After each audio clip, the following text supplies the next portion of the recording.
Imagine a world where the machines on a factory floor don't just execute commands, but collaborate, learning, and adapting in real time. Hmm. A future where the software controlling an entire industrial operation isn't rigidly tied to, a single piece of hardware or a specific vendor, but can be seamlessly updated, swapped out, innovated upon, almost like apps on your smartphone. Right, that sort of flexibility. We're talking about innovation that's truly plug and produce, a vision for industry that, well, not long ago, felt like pure science fiction. It really did. Well, that future isn't a distant dream anymore. It's being meticulously shaped right now by brilliant minds and groundbreaking organizations around the globe. Today, we're taking a deep dive into the very heart of this profound industrial transformation.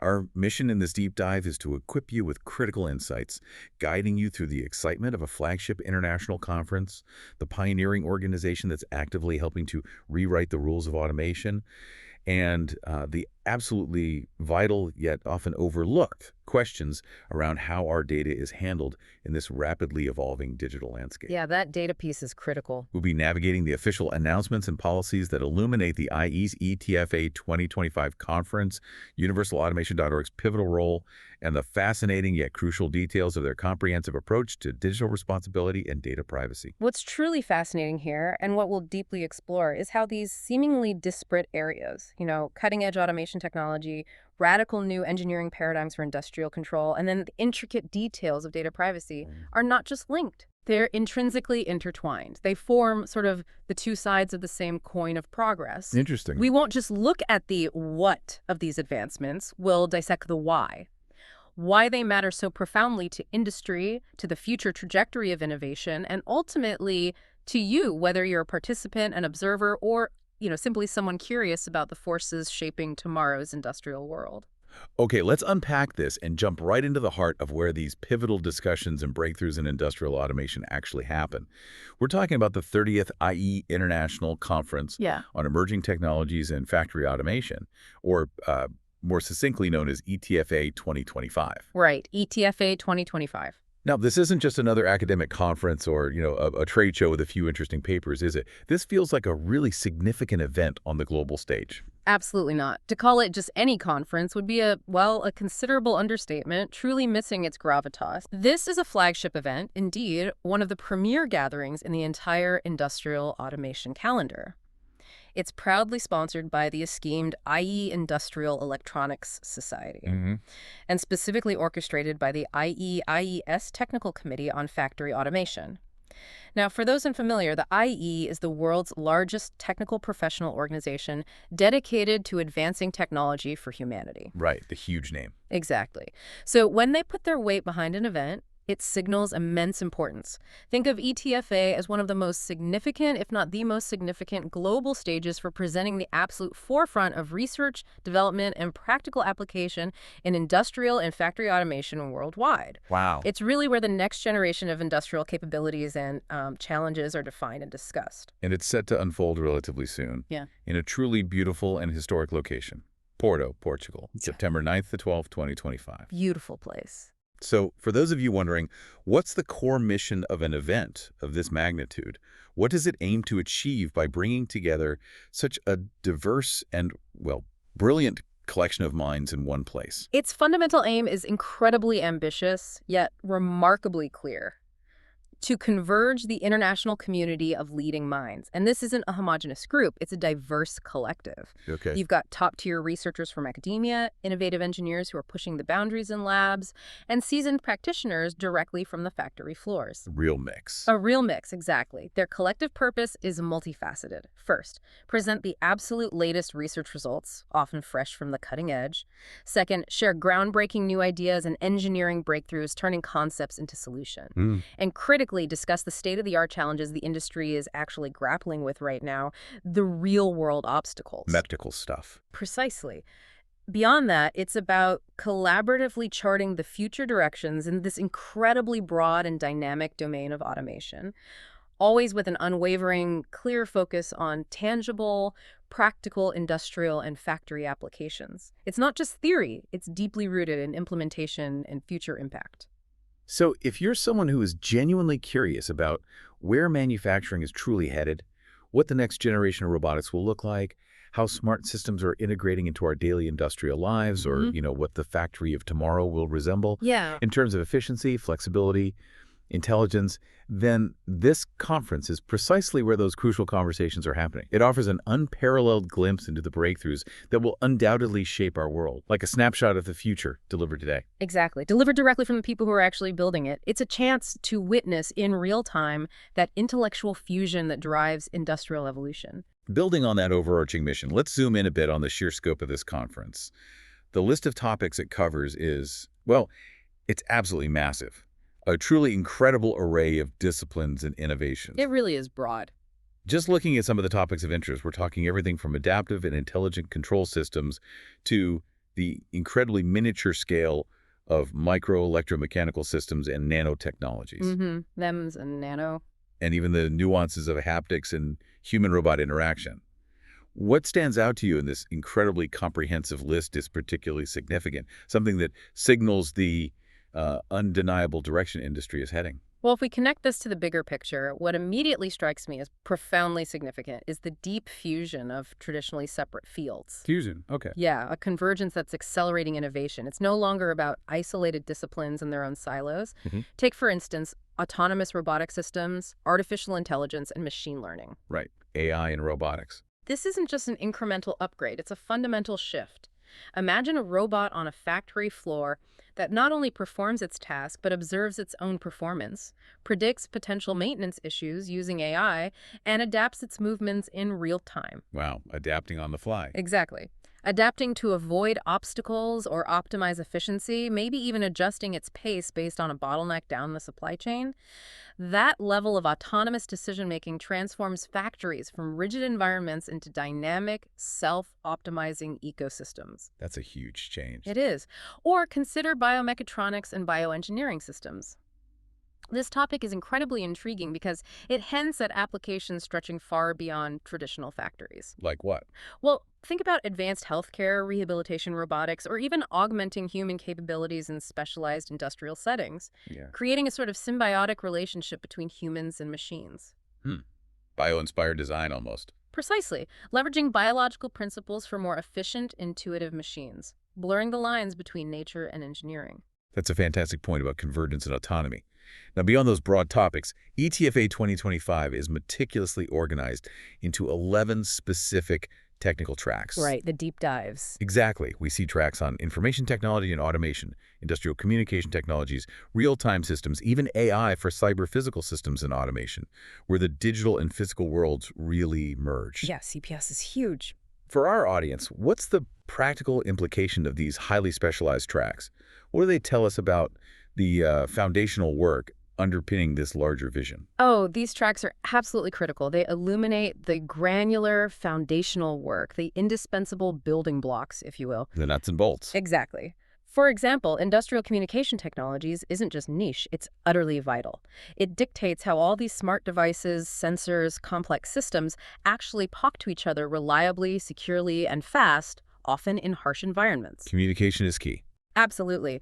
Without robust, secure communication, the whole ecosystem just falls apart.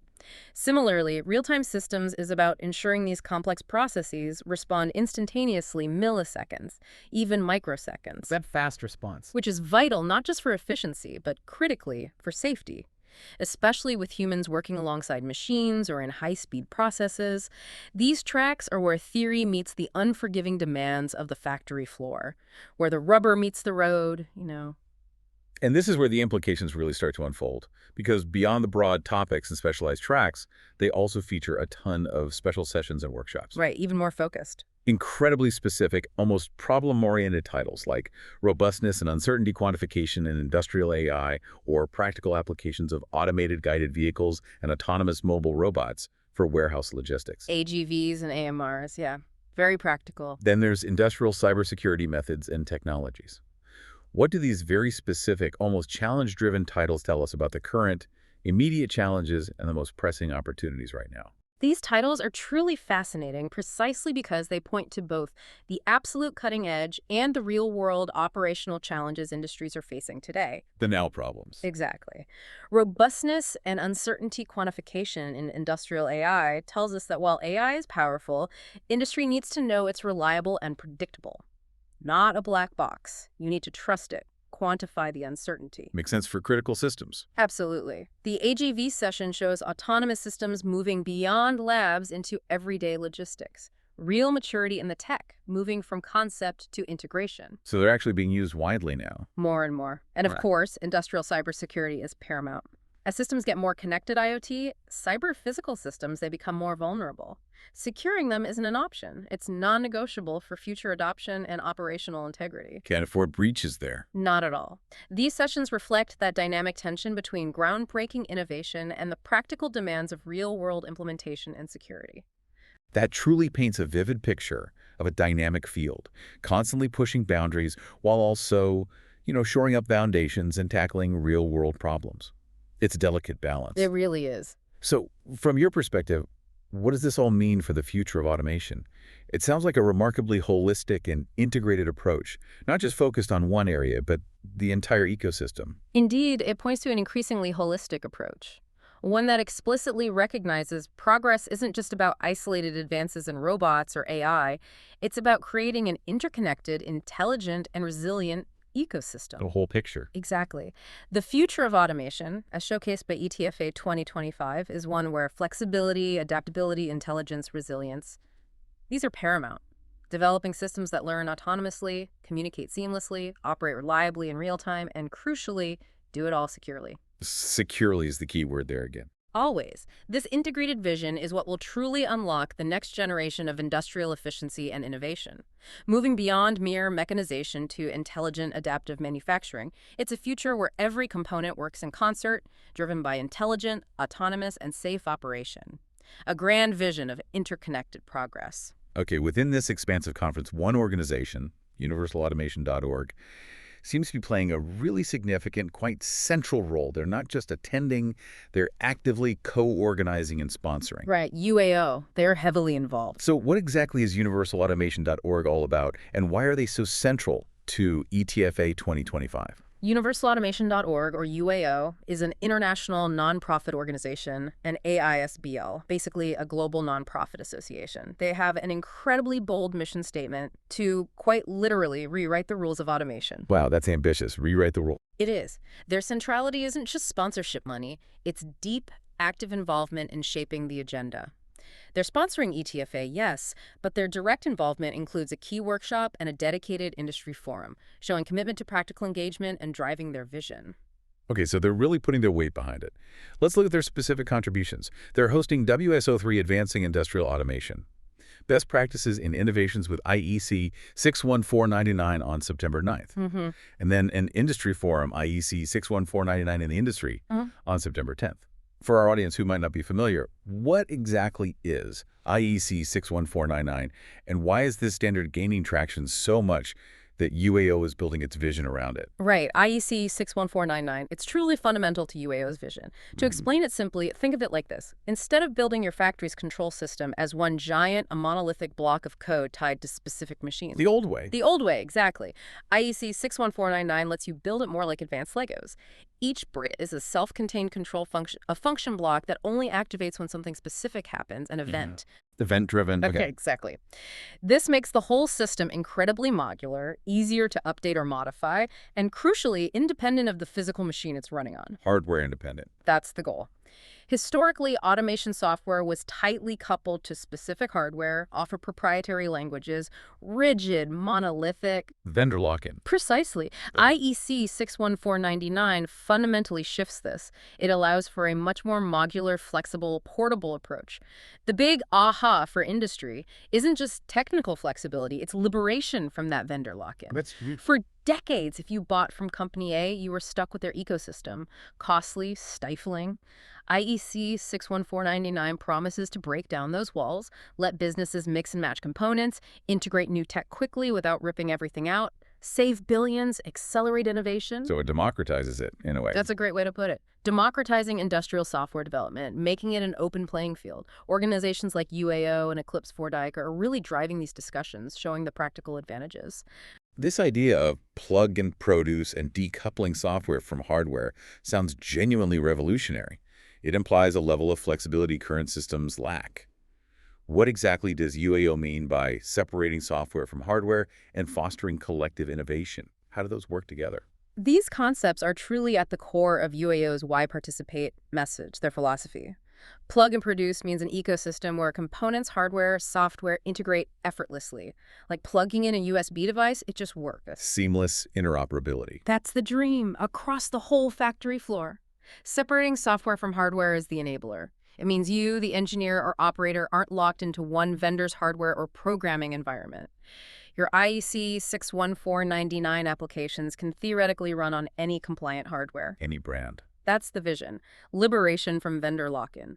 Transformative for purchasing, resilience, cost of ownership. And this directly fosters collective innovation because it democratizes development. Opens it up.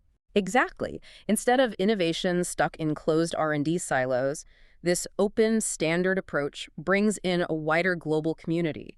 Academics, startups, developers, multiple vendors, all contributing to a shared ecosystem. More creativity, faster progress, better solutions than any single company could manage alone. That makes incredible sense. So for someone working in or even just interacting with automated industries, what does this all truly mean practically? It sounds like more than just an improvement, a massive fundamental shift in how factories will be designed and operated, a rethinking. It absolutely implies a profound transformation, a genuine paradigm shift, a future where factories are far more agile, adaptable, resilient. Agile and adaptable. Imagine the power of updating a production line's function by just deploying new software components independent of the hardware. Dramatically reduces engineering time, costs for retooling or upgrading, They save a lot of headaches. and money. More than that, it opens the door for much more advanced, intelligent, flexible manufacturing, mass customization, dynamic scheduling. This shift to software-defined automation means reacting faster to market demands, customizing products at scale, integrating new tech rapidly. Staying competitive. Exactly. It's building a future where industry is less about fixed infrastructure, more about dynamic, programmable, responsive systems. A genuine revolution in manufacturing capability, more responsive, efficient, innovative than ever. Okay, well, all this talk of groundbreaking innovation and rewriting the rules is undeniably exciting. It also inherently generates a vast ocean of data. A huge amount, yes. In today's digital world, every leap forward amplifies the importance of how we handle the digital blueprint of operations, and crucially, of the people involved. So, for our next deep dive, let's shift from the exciting what if to the essential how do we protect it. A necessary shift. Let's turn our attention to universalautomation.org's comprehensive approach to digital responsibility and data privacy. This raises an incredibly important question, becoming more pressing with every leap. As systems get more interconnected, intelligent, autonomous, the volume and sensitivity of data grow exponentially. From sensors to engineers' details. Exactly. So UAO's explicit commitment to rigorously protecting privacy isn't just compliance, it's foundational for building trust in this new era.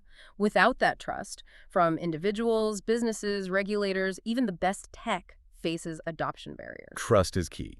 So let's start with the basics.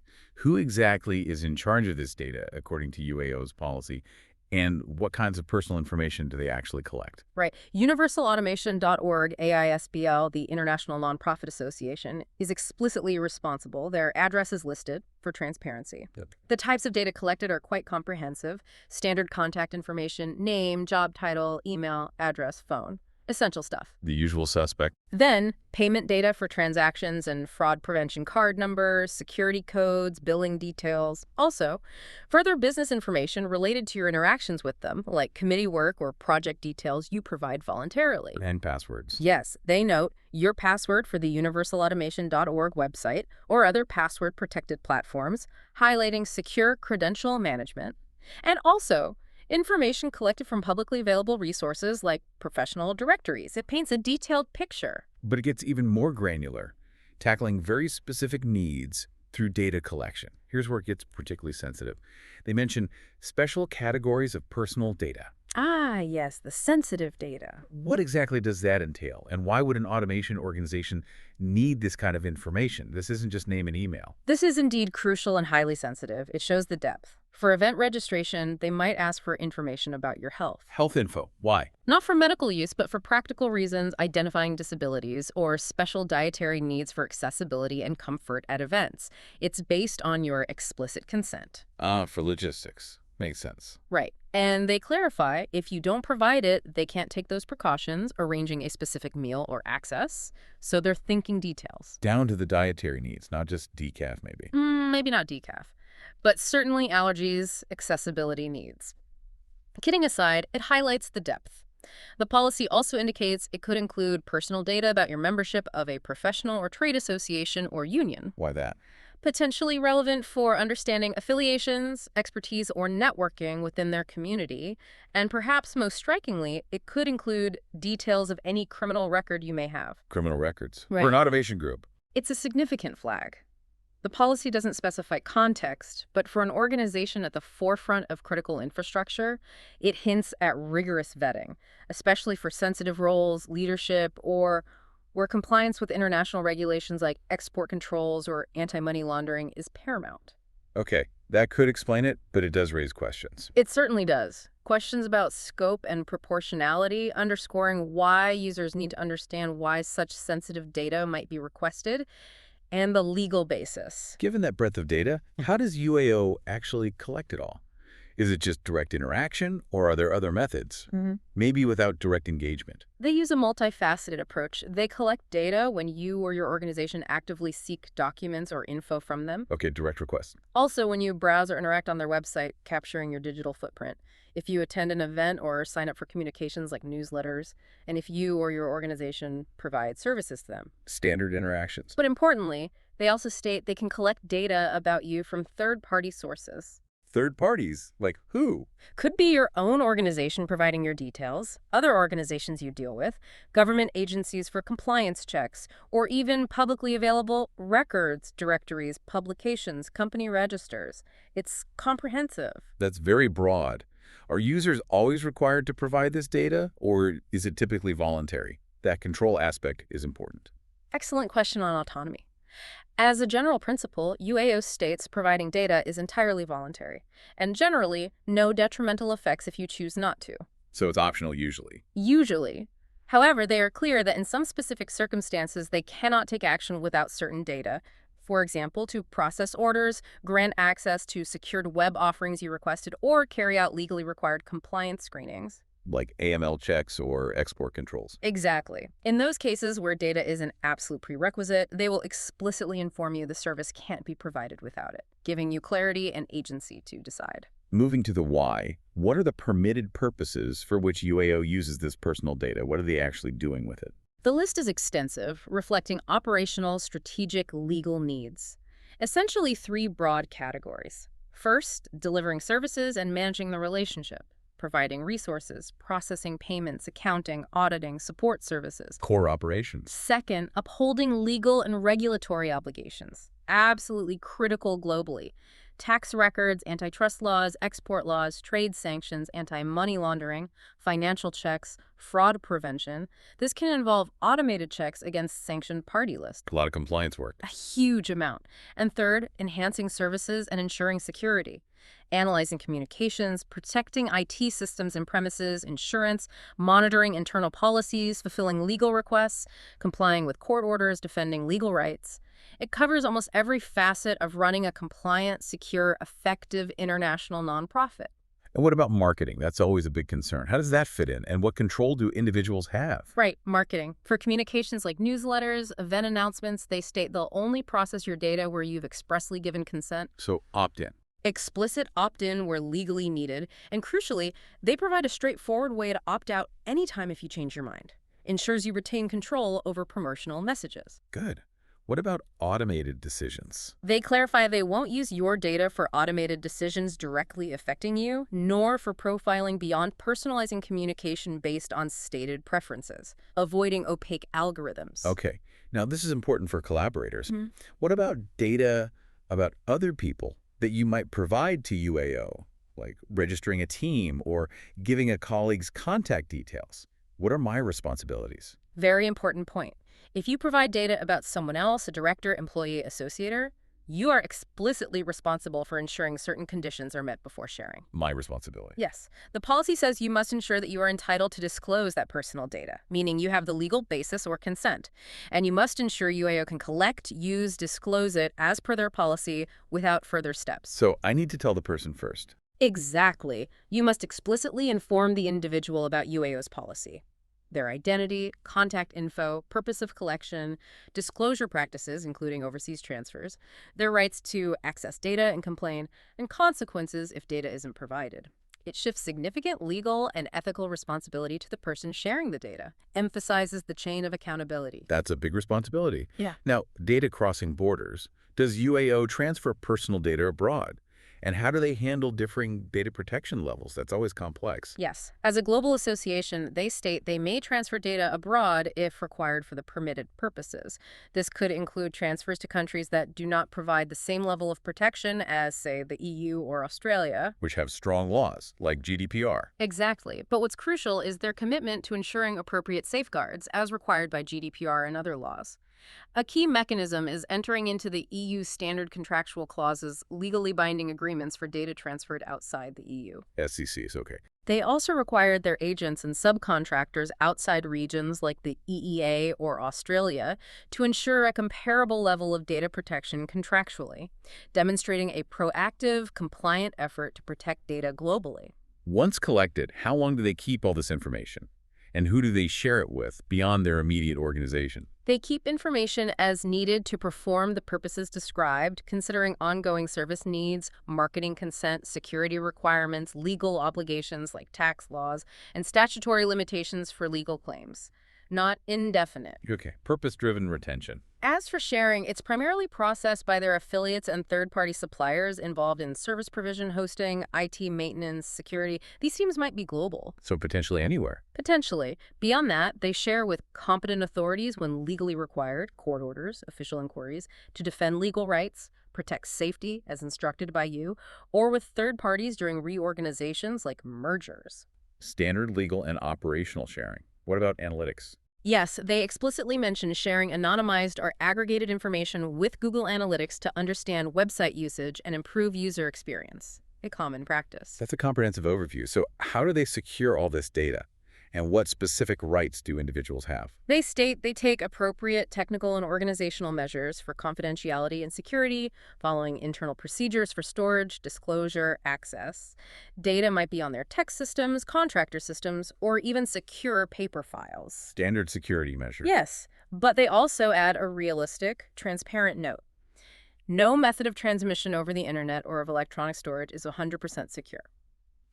So while they implement measures, absolute security can't be guaranteed. Important realism. Fair enough. And rights. You have significant rights under data protection laws. Right to be informed, access, rectify inaccuracies, withdraw consent, request restriction or erasure, right to be forgotten, object to processing, and data portability. How do you exercise this? By contacting them directly at data.privacy@universalautomation.org, their dedicated privacy contact. And if you believe they violated the law, you can file a complaint with UAO or a relevant supervisory authority. Okay, clear avenues for recourse. And finally, this policy was last updated November 2021, so it's a living document, right? Subject to change. Precisely. That last updated date and their statement confirm its dynamic. They explicitly reserve the right to update and change it to reflect changes in data processing or meet evolving legal requirements. And they'll post updates. Yes, revised policies will be posted on their website, taking effect immediately. This ongoing commitment is crucial as technology and regulations constantly change, ensuring their practices remain compliant and relevant. #outro. We've taken quite a deep dive today into some incredibly exciting, transformative developments at the forefront of industrial automation. We explored this through the lens of the ETFA 2025 conference A real hub of innovation. and universalautomation.org's truly groundbreaking work with IEC 61499, charting that ambitious path towards a plug-and-produce future. But in parallel, we've also meticulously unpacked the crucial details of UAO's digital responsibility, That vital counterpoint. ensuring trust and data protection remain paramount. The Vision UAO is championing separating software from hardware, fostering collective innovation. It's immensely powerful, promising much more flexible, efficient industrial systems. Absolutely. But as we've discussed, this digital expansion must be matched by an equally robust framework for data protection and user rights, covering everything from contact details to those special categories of personal info. The two really can't thrive without each other. Trust is the bedrock. So true. This whole discussion raises an important question for you, our listener, to consider. As industrial automation becomes even more intelligent, more connected, integrating ever more deeply into our lives and industries, how do you think organizations and individuals can best strike that delicate, vital balance? The balancing act. How can we maximize the immense opportunities of technology, the efficiency, flexibility, ingenuity, while simultaneously upholding the critical need for transparent, ethical, and unequivocally secure handling of personal data, especially with such a wide, sensitive array of information crossing global borders? A challenging question indeed. Something profound to mull over as the future of automation continues to unfold, shaping not just factories, but our digital trust. Thank you for joining us on this deep dive into the very fabric of industrial innovation and digital responsibility.